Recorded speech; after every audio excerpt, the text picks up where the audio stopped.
Preet Gill. Thank you, Madam Deputy Speaker.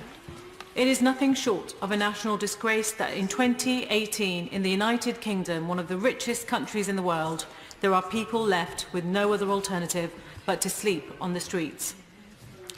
This disgrace was brought sharply into focus by the recent death of a rough sleeper in Westminster Tube Station, not a stone's throw from this place.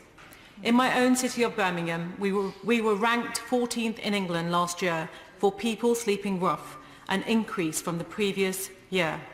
A recent report from the Public Accounts Committee found that there were currently more than 9,000 rough sleepers in England. That's 9,000 people who have nowhere to feel safe. 9,000 people with nowhere to live rather than simply exist. 9,000 people with nowhere to be at peace.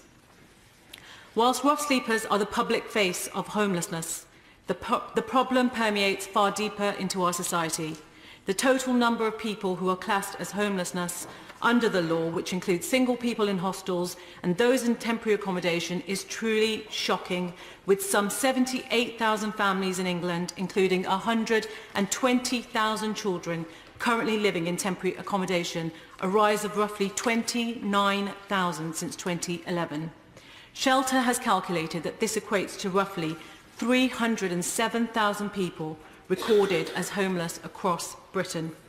Homelessness is costing local authorities around £1.15 billion, 845 million of which is spent on temporary living costs. The National Audit Office recently concluded that ministers have no grip on the causes or costs of rising homelessness and have shown no inclination to grasp how the problem has been fuelled in part by housing benefit cuts. It concluded that the government's attempts to address homelessness since 2011 have failed to deliver value for money. And indeed, recent research carried out by Crisis showed that there will be significant cost to future governments if policies remain the same, and that investment in homelessness prevention and rapid response is much more cost-effective. Homelessness often results from a combination of events such as relationship breakdown, debt, adverse experiences in childhood, and through ill health. Indeed, a recent audit found that 41% of homeless people reported a long-term physical health problem, and 45% had a diagnosed mental health problem, compared with 28% and 25% respectively in the general population.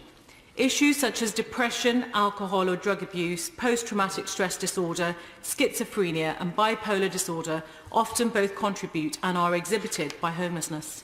For our already overstretched and under-resourced mental health services, these hard-to-reach individuals pose a serious and complex challenge. Labour provided 2 million more homes, 1 million more homeowners and the largest investment in social housing in a generation. Under Labour, homelessness fell by roughly three-quarters between 1998 and 2009 to record low levels. This government cannot escape the fact that it is due to their policies that we have seen a steep drop in investment for affordable homes, crude cuts to housing benefit, reduced funding for homelessness services and a lack of action to help private renters. Labour is committed to establishing a Prime Minister-led task force on ending rough sleeping and tackling homelessness, making the links between housing, health, social security and work.